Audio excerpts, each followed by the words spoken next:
Peter Hooton is the eloquent frontman for the Liverpool band The Farm. His contribution to popular culture has been large.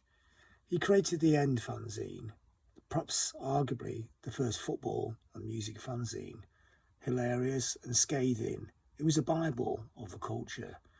He's also a key player in the Football Supporters Associations with his work at Liverpool FC.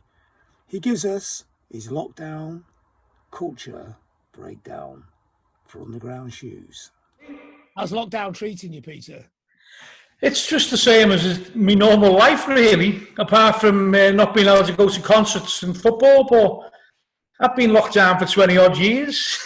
So, I mean, my day isn't that much different because I've always worked at home anyway. Last few years I've been doing various things, like I've written a couple of books, and that.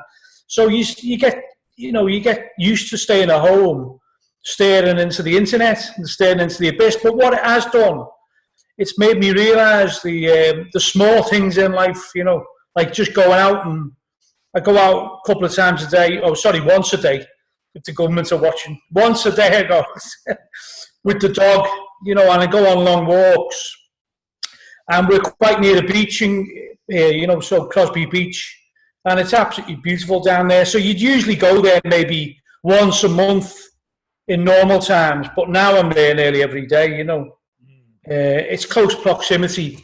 I've also decided to start cutting the lawn, and doing a bit of gardening. Getting desperate now, yeah. Rock and roll. But I've also been able to catch up on things like a bit of reading, but as I say, the main difference is I'd go to the shops every day because I love going to shops, and I don't do that now. I go for like maybe one or two big shops a week with me mask on, Yeah. So we're going to talk about the cultural items, get you through this, but one of the first things I want to talk about before we get there is because you're very well involved in Liverpool, the supporters associations, etc.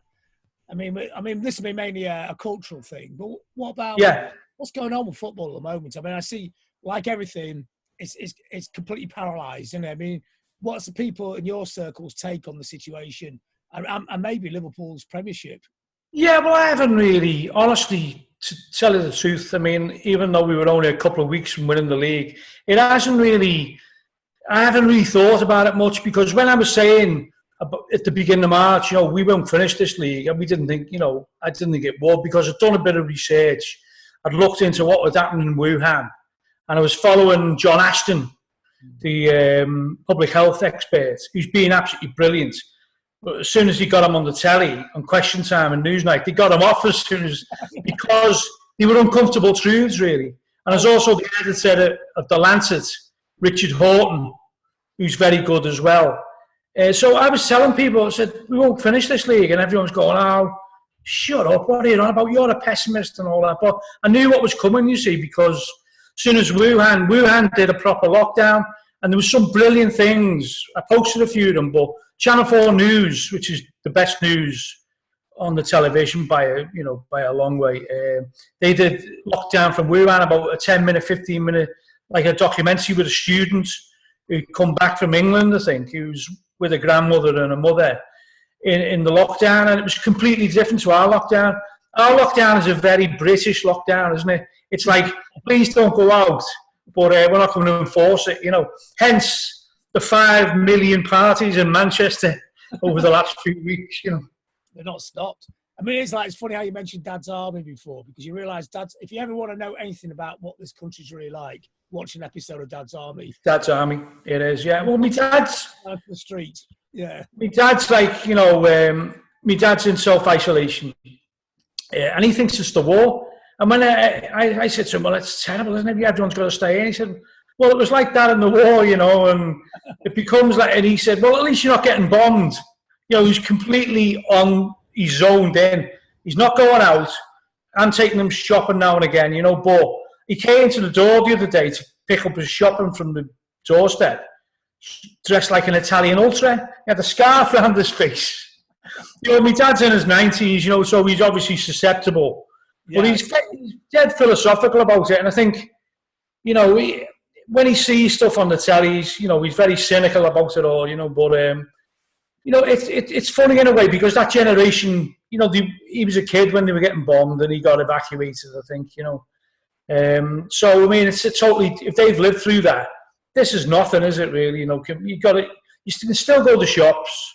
The only thing you can't do is, I mean, you can't go to the pub, or you can't go to a concert, or you can't go to football, but I mean, for a few weeks, I mean, I don't think it's not that bad, is it? Yeah, maybe a year, but we'll get it back in the end. Maybe a year. It could be a long time. It could be, yeah. But I think what they'll do is they'll relax it a bit and then put it back on. I think that's what will happen, In terms of football, as I say, I haven't really felt, the one thing that do miss, we used to play football with every Friday, and it started off a few years ago, and Blackie from Arkman Biscuit was there, and various other people, and it's a social occasion, and then Blackie stopped playing because he's got an arthritic toe. Yeah. But that could be a great song for Arkman Biscuit, couldn't it? But he comes to the pub afterwards, and it's worth going over to Birkenhead just to be with Blackie for an hour, because he'll go on about the strangest things ever. The last time I was in conversation with him, he was talking about Cheshire executions of the 17th century, and he's an expert on it.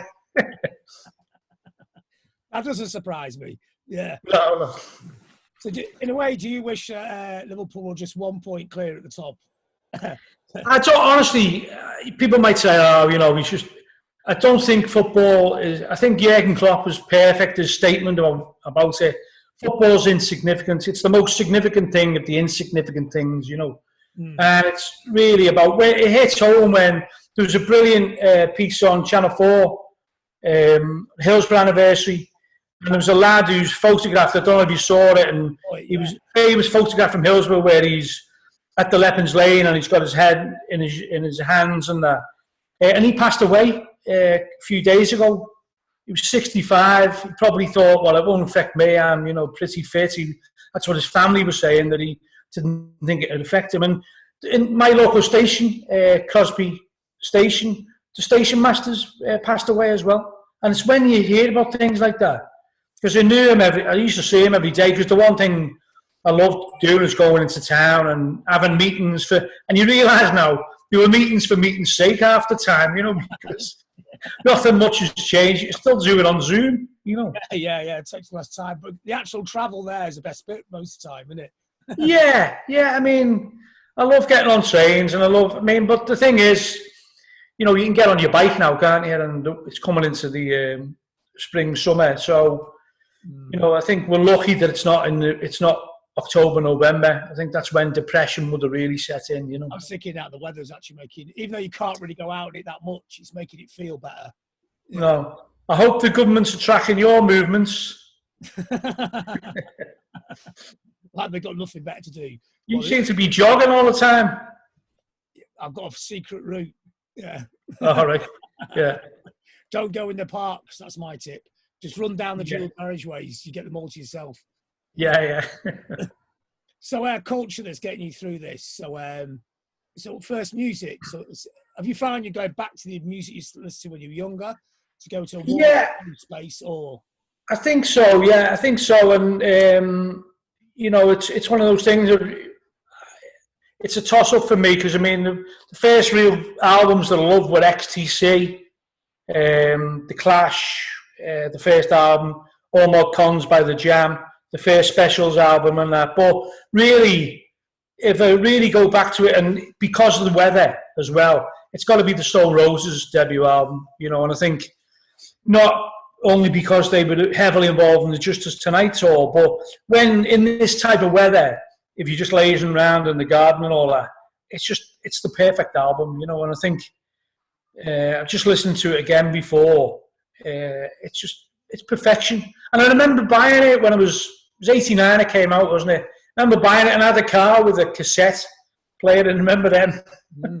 So I used to stick it in. I was thinking, because there was all the hype in the NME and the melody and the sounds about Manchester and the Stone Roses and all that, I didn't want to like it, if you know what I mean. I was like pretty open-minded, but I was thinking it can't be that good. It can't be as good as the Birds. It can't be as good. Do you know what I mean? It can't be as good as Love. And then I put it on. And I thought I listened to it a few times. Well, I wish John Leckie had produced us. He's just absolute genius. Oh, he did it. And it's still sorry. Yeah, well, Leckie was brilliant. The key parts of that record, wasn't he? Yeah. Yeah, as you say, the record still stands the test of time after 31 years. Oh, and when we heard it live so many times on the Justice Tonight tour and in Hooton Park, it was like it was a spiritual experience. That's the only way I could describe it as, and that's never happened to me often in my life. When I met Bill Shankly once, that I felt the same as when you listen to the Stone Roses. If you know what I mean, it was like I'd been brought up Catholic. And every time the Catholic Church had told you, you're going to feel, you're doing your first Holy Communion, you're doing your first confession. I thought I'd feel different, but I didn't. I never did, and it was like a big disappointment to me. It's like finding out Father Christmas didn't exist, But when you listen to that album, it's just, it's mind-blowing. It's mind-blowing.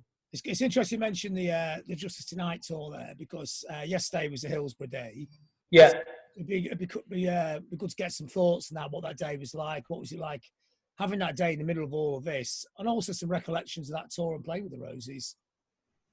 It was very strange, the Hillsborough anniversary this year, because there was no gathering of people. Because for 30 years people had gathered, after to commemorate it, and I think it's a social thing that people want to be with people who'd been there and witnessed it, because as an eyewitness to it, it's traumatic, and I don't think on the day, and it didn't really hit it, maybe it is post-traumatic stress, I don't know, but I went out, I was at Hillsborough, and I couldn't really gather the enormity of it until I went back to the car. He started seeing the figures going up, because I didn't think, we didn't know anyone had died. Even when we were on the pitch, we didn't know anyone had died. We thought they'd be getting taken to the other end of the pitch to get resuscitated. Thought they'd fainted or collapsed or whatever. So it wasn't really until I got home. And that night, I'd always remember. I remember my mum. I rung my mum up, and she said, "Oh, John Peel's been on the phone. He wants to know if you're all right." And that's when it hit me. We didn't know the death toll then.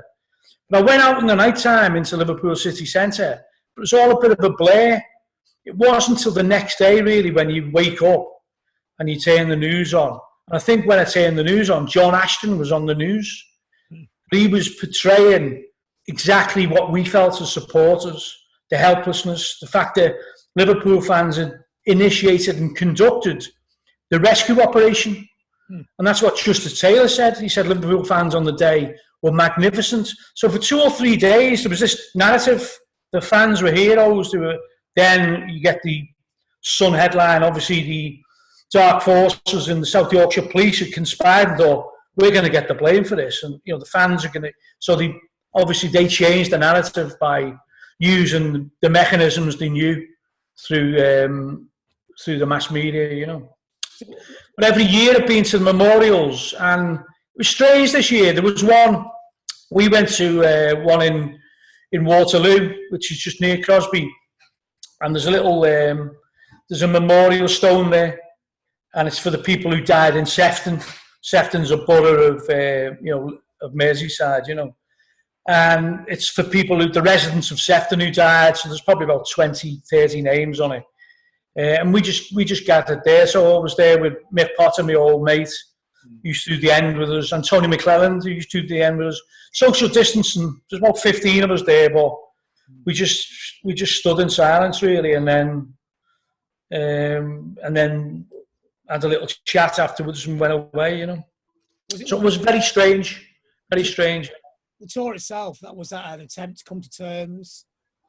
I mean, obviously it was a political thing, because the voice had to be made, the empowerment for people through music. That's all important. It was also a personal come to terms with it as well.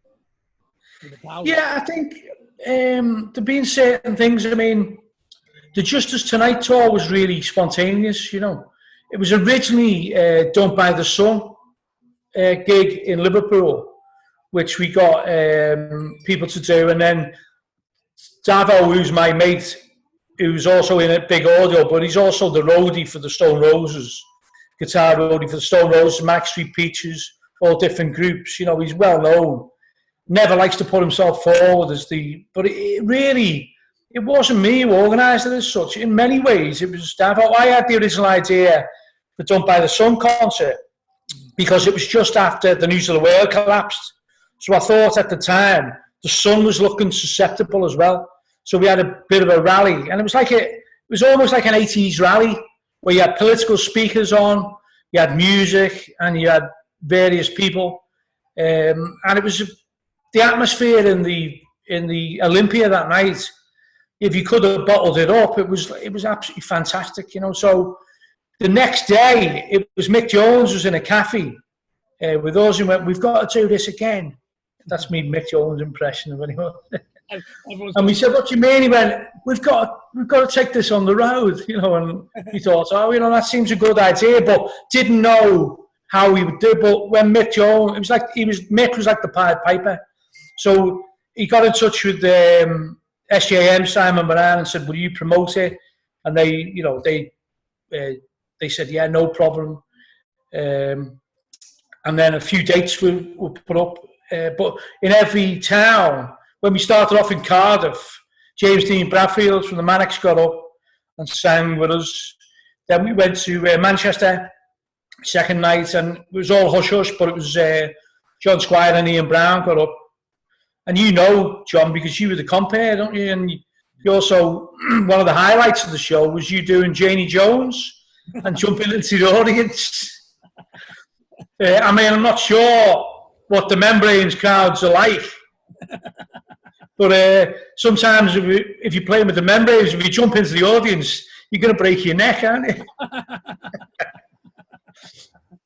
Sorry about that, John. No, it's true. So speaking of Mick, kind of brings us back round. I guess you must have been listening to a bit of Clash, because the Clash are probably the most formative band on you, I'm guessing here. Yeah, I mean, I loved everything about the Clash, even though stylistically I was probably nearer to the Jam. But for me, Strummer, his lyrics were like, you know, they were an education. You know, when he started writing about stuff, say he wrote about Spanish bombs, you know, and you'd start reading about the Spanish Civil War.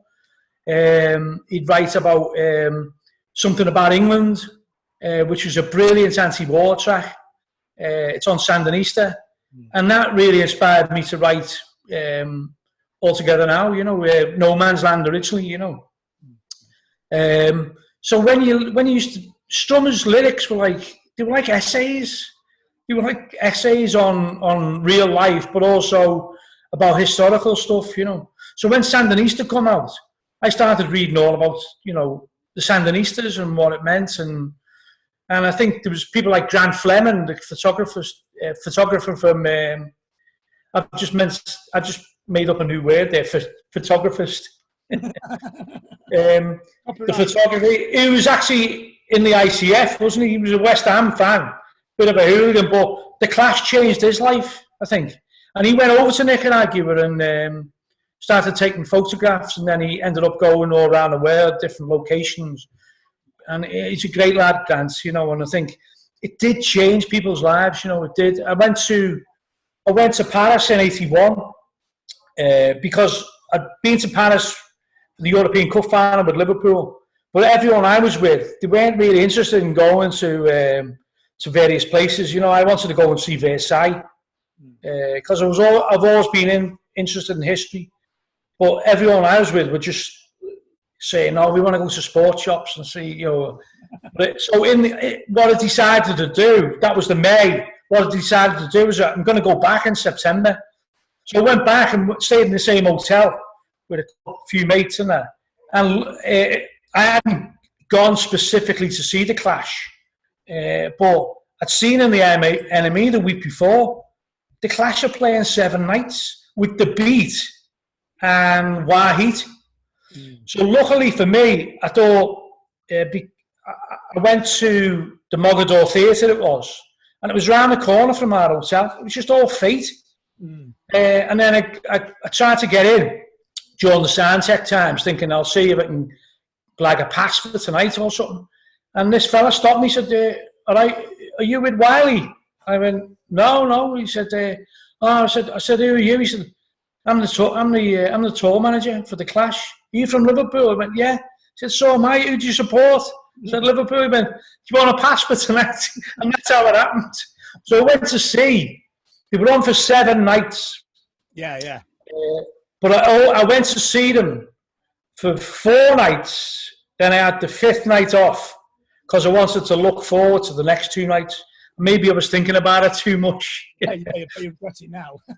But I didn't do the 7 nights. I only did the 6 nights. But they were absolutely brilliant. And everyone thought I was with Wiley, you see. They thought I was one of his roadies or one of his helpers or one of his people. But so I was always in the dressing room with the Clash. I always remember I got in the Clash's dressing room and there was like all the rider was there. There was all the drinks, the whiskey, the vodka, the beer, but also a big display of fruit, bananas and all, sandwiches and all that. I've never seen anything like it.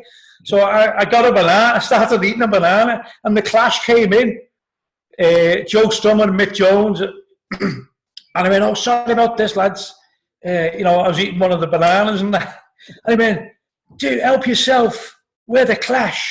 You take what you want." And I thought, this every other group, 90% of groups would have gone ballistic and kicked it out.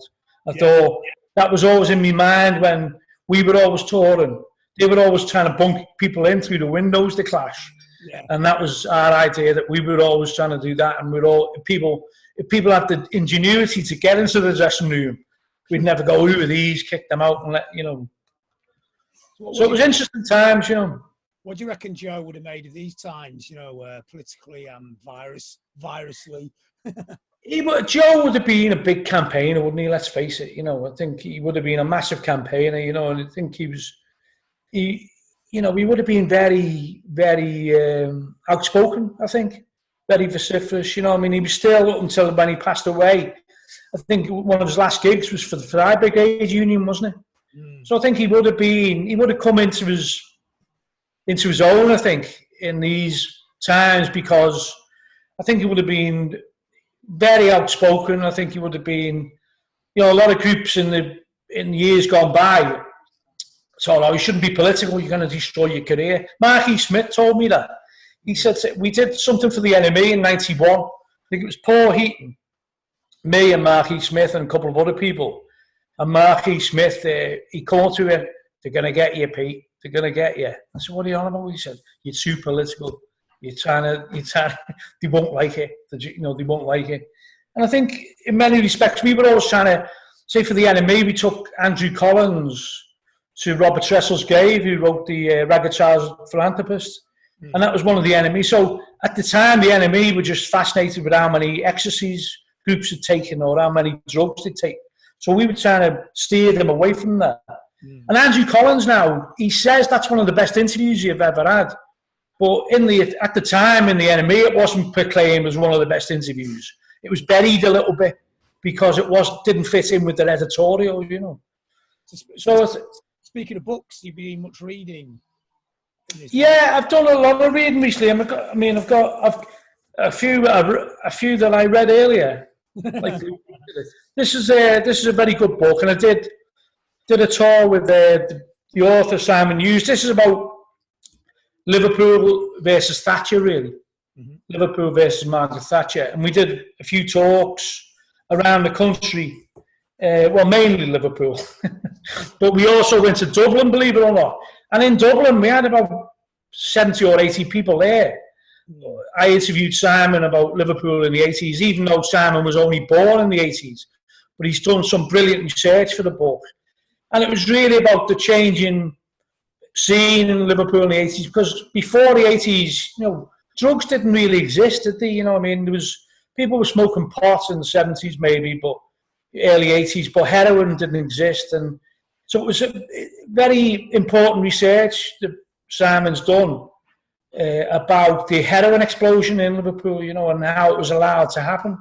About riots. Yeah. Yeah, post riots. Now, I wrote one of our songs called "Mind" is about that, because I've always had my suspicions that from Liverpool being a big, lots of young people smoke cannabis and into Bob Marley and all that. All of a sudden, heroin was everywhere, and obviously it's not just Liverpool. It was in Edinburgh as well. It was in South London, but it didn't seem to hit Manchester or Leeds and Newcastle as quickly as it did Liverpool. Maybe because Liverpool was a port, maybe that's the real reason, because it was a port.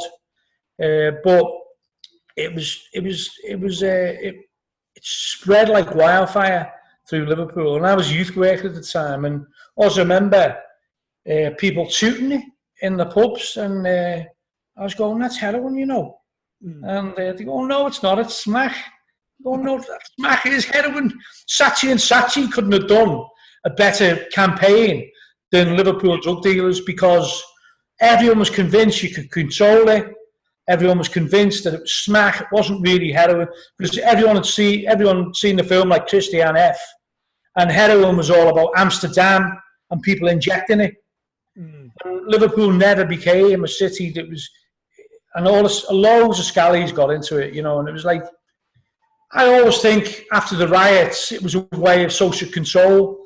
You can't really ever prove that, but Simon uncovers a great testimony, and it was in one of the reports done by the government at the time, and there's a policeman, the Gifford report, I think it was called, and one of the policemen says that they were definitely told, he's passed away now, this policeman, but Simon uncovers it, and he was told by a community worker in Toxteth called Joe Farag, who was also an Evertonian, a black lad, one of the very few lads from the black community ever went to Everton. And Joe tipped Simon off about this Gifford report, and he finds the extracts in it where he says, yeah, we were told to more or less turn a blind eye to heroin, and it's in there. It's never made the headlines because it's all been a bit buried, I think, So how do Liverpool recover from that? Because it's a very different city now than it was in the 80s. And it is a very different city. Yeah, I think creatively, though, in the 80s, Liverpool was booming. And I think that becomes, because of mass unemployment, people become creative. Same way as this virus now. People are becoming creative, aren't they? They're doing things they've never done before. They're writing poetry. People are getting on the internet, singing. I mean, that's the one thing that's getting on my nerves. Every time you go onto Facebook, someone's doing another song, and the professionals. People. Sorry? Leave it to the professionals. Well, no, I'm not saying that, but I just think, come on, do something, do a bit of magic or something. Fire eating. Do we really want to hear 7-year-old kids singing? Look at our Billy, or look at our Chelsea singing this. I don't know. Maybe I'm a bit cynical, but I think it's great that people becoming creative and doing things, and people, you see people writing. People. I mean, I'm actually keeping a diary. I don't know if it's going to be of any use to anyone, but I thought it's such a historic time. My dad said he's keeping a diary. So I thought, if he's keeping one, I better keep one as well, to see if his correlates to mine. 10 o'clock, I got up. 11, I took the dog out for a walk. The rest of the day, sat about. Have you read my diary? I was going to say, that's what the diary is, isn't it? Yeah. Full of mundaneness, it's hard, isn't it? What's that? It's almost like that. What do they always say about evil? Is it the mundanity of evil or something? That thing that bad shit's going on, but we're all just sat around with nothing going on. Yeah. Yeah. It's what they always say. From one powerful thing from the concentration camps was that it was the indifference, wasn't it, of like evil. The fact that it was routine. It became a routine for like the wardens in concentration camps. The brutality of it was almost like regimented. There was no emotion there. Far more. I mean, my diary's not going to be like that, by the way. I mean, because You know, I mean, what have we got to put up with? We got to sit. I mean, the one thing that does get on my nerves a little bit is that, you know, the press. I've stopped watching the press conferences because the banality of the questions. Piers Morgan, who'd ever thought this? Piers Morgan's doing a better job than the political commentators. You know, it's absolutely ridiculous. It is completely mental. Everything's gone upside down, hasn't it? Yeah. You know, I think the Tories are still the Tories.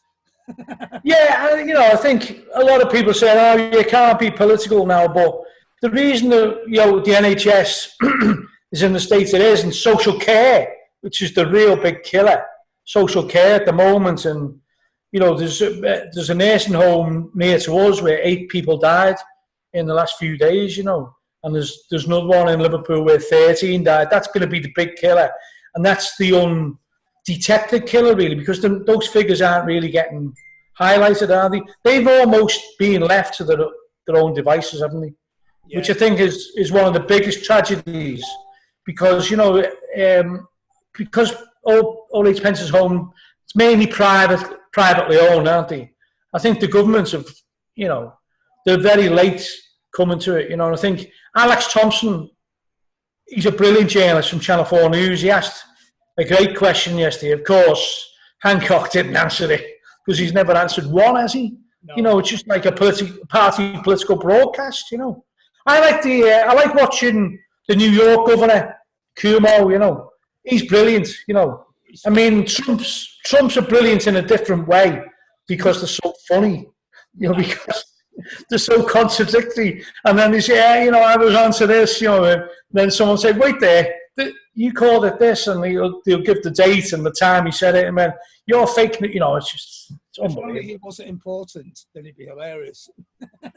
Yeah. I mean, I think, wasn't he saying he was going to stop the lockdown now? And then the governor said, "You can't do that. We're in control of New York and Washington and Los Angeles." And, you know, there's a big debate on that now. But I think the one thing about this crisis is really highlighted, and, you know, the NHS have been doing a brilliant job, and the clapping at 8 o'clock every Thursday is fantastic. But really, it's highlighted social care.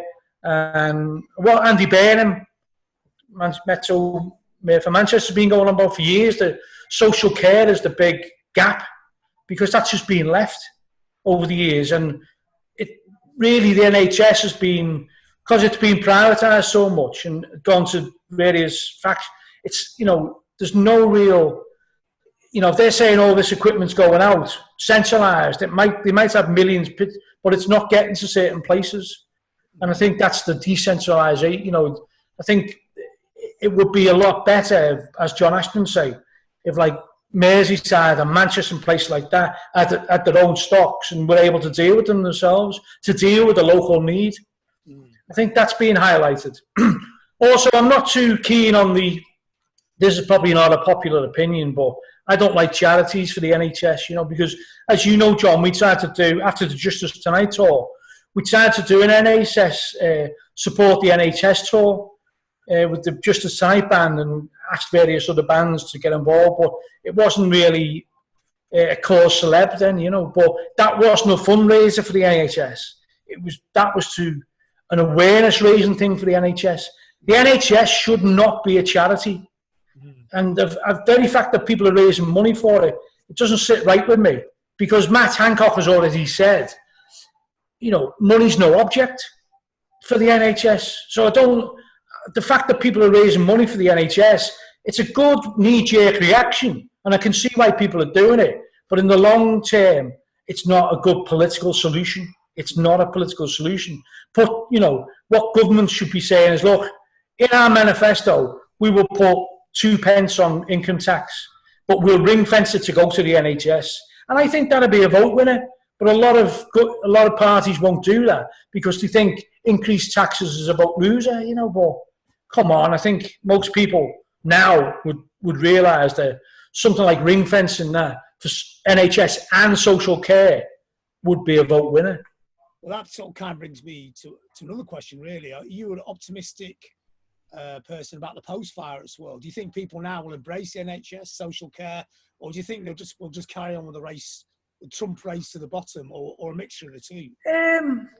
I'm an optimist, so I think they will. I think they really will, because I think, I think this going out to the doorsteps, it's about community awareness. And one thing Thatcher said, and I said this after the Hillsborough inquest results in 2016, she said there was no such thing as society. It was always the individual. And even Boris Johnson, who's a big, he was a big advocate of Thatcher's policies, and you would say he was, in terms of lineage, he was the manifestation of Thatcher's politics, But even he said before he went into intensive care, didn't he? He said it's proved that there is such thing as society. So you never know. Maybe he'll even change his, maybe they will start looking at the NHS and thinking, we've got to do something, we've got to do something in terms of funding. Because if you look at, they would say, and Matt Hancock's quite right, we've never spent more on the NHS. They haven't. But in real terms, it's been a drop, because you've got to look at the percentage of GDP. That's what it's all based on. And when the Tories get in, from when Labour are in, when it's on a trajectory, when the Tories get in, it always goes to deflatten the curve, if you know what I mean. If that's a trendy thing to say nowadays, flatten the curve.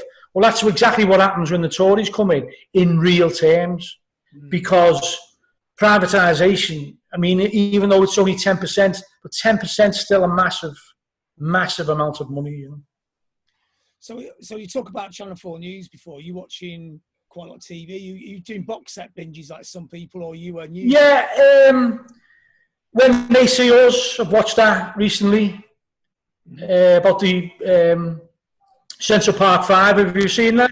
No, I know what it is though. Yes. It's absolutely brilliant. It's heartbreaking.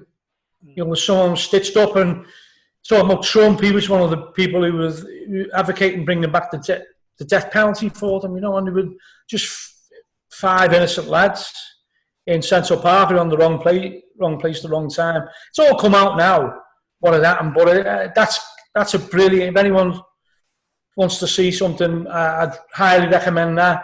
And at the moment, I'm watching Ozark, which I think is fantastic as well. A brilliant script. But I always watch these American things on Netflix with the subtitles on, because some people say, it's not that good. But if you're seeing the subtitles and seeing exactly what the script is, the script's very clever. It's very, I'm into series 2 now, and I think in a way it brought us together as a family in a way, because we're watching it together. Because we've never done that in the past, unless it's Christmas or whatever. So we're watching it together, and it's every night. I mean, I've got a strict rule of between Thursday and Sunday, I call that the weekend. And I'll have a glass of wine or a bottle of beer, but I won't drink from Monday to Thursday, because I think you've got to have some discipline in your life. Yeah, well, Thursday to Sunday, yeah. And obviously it's over the recommended units, but when you think of the virus, you think, fuck it, I could get the virus tomorrow, but hopefully with things like this, F-suit Millwall. Millwall. See, I never thought I'd wear something like that, but most people are wearing in the shops. Most people are wearing them, and it becomes second nature. Now I don't even know if it does any good. Sorry. It's good and bad, because it's good because it stops some of the bugs getting through, but it's bad because people put their hands on the face all the time. Yeah. The one thing is, I've noticed you haven't done it very much here, but people put their hands on the face all the time. If you did a big meeting, Zoom meeting, I've done a couple, and people forever scratching themselves. It's a really you don't notice how much you do it, so you realise you're not meant to be doing it. We're basically monkeys, aren't we? Yeah, of course, yeah. That's weird when people can't understand why we catch diseases off animals, because they think we're not animals. Yeah. So, have you been creative in this period at all, or you just I'd say that I've done a couple of things with Keith Mullen. We've met on Zoom, and he's done a few chords, and so but all very, we haven't had anything now for 20 odd years. We're not going to start now, I don't think. But album then in the downtime. we've got an album full of songs there if we ever get round to doing it, But I think the great thing is, you can do that through Zoom. So we'll play a few chords. I'll record it on my phone and go away and work on it, But I wouldn't say it was. I wouldn't say we were. We did a thing the other night with Twitter for Shine On. I enjoyed doing that, but it's hard to keep up those Twitter listening parties. To call. It's hard to keep up on Twitter because there's so many. Have you done one? Not done one, yeah, but I've kind of jumped in on a few when they've been there. I know Chris Packhams, who does his punk records. Yeah. And some of Tim's have been on as well, just chipping some stuff in. Yeah.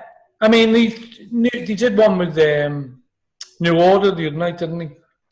It'd been great. And he's great, Tim. He's a great curator. Yeah. I'm a fan. Yeah. So, speaking of that, actually, is the internet as well. You're using the internet a lot, using it more or a different way? Very similar, really, but try and keep. There's my doorbell, John, and I've just seen the fella. Shall I take it? Yeah. Well, that's all the stuff I need, actually, Peter. So I could get off. No, I've got more. I've got the Beastie Boys book. Well, just go quick. Yeah.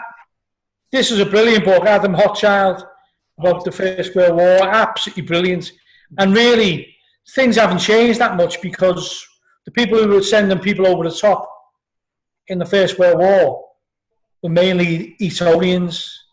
They didn't care about the working class. They weren't, and it's a brilliant book because it looks at the class structure in the British Army and how that they weren't concerned about people's welfare. No. Well, war is peak capitalism, isn't it? Yeah. That's their dream, isn't it? So. Okay, Peter. Well, that's cool. That's all. Okay, brilliant. Thanks for your time. Because I know the door these days is a complicated procedure. You know what it is? Yeah. You know what's arriving? Me lawnmower. Lawnmower. And I think I'll have to prove this. That'd be cool. Let's go and have a look. Let's have a look. Mask on.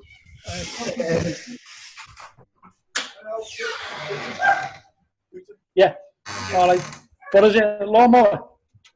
Like, yeah, there it is. There it is. Has it just arrived in a box? It's what? It just arrived in a box. It's just arrived in a box. Yeah. I've gone for the real exercise one. The one that isn't petrol or electric. It's an actual handheld, old-fashioned one. Yeah. So yeah, I've gone for that. Let's go in, and this is our other room. There's a few things there. See that there? Yeah. One of our first gigs with Simon Moran. Yeah. And you see it there? Was that the Boardwalk one, or was that another one? No, that was Sheffield University. But Simon sent that. I think it was just around about Christmas. Yeah, he sent me that. It was his first gig he'd ever promoted. SJM Empire. I saw you at the Boardwalk on that tour, that period. Oh yeah, that's when the Mondays all turned up, I think. Yeah, I was with Simon. And Gaz Whelan was talking about that the other day on Twitter to me. I mean, that's at the time we were a bit taken aback because they all come jumping into the dressing room with cricket hats on and go, all right, scouts. We thought, this is a setup. They're going to take us to a pub. There's going to be a mob waiting for us. But they were ahead of the game, the Mondays. Yeah. They were ahead of the game. There's no doubt about that. And they were like, ever since we got involved with them. Even though the press did try and it was absolute nonsense. Because it's like in London, Big Audio Dynamite, and Flowered Up. We were always when we had to London, we were always embraced. Music unites, doesn't it? All the time. Well, Liverpool and Manchester always joined together from punk. Yeah. I mean, Factory Records was going to be. I mean, before that, it was Zoo Records, wasn't it? I think Tony Russell was going to start up a label with Roger Eagle, wasn't he? Yeah. And it was going to be a Northwest label. Well, so just imagine how the music might have been. Roger was a link, wasn't he? Manchester to Liverpool. Yeah, Twisted Wheel and that, yeah. Yeah. His history's fantastic, isn't it? So, right, Peter. Well, that was okay, brilliant. Good to see your lawnmower has arrived. Rock and roll.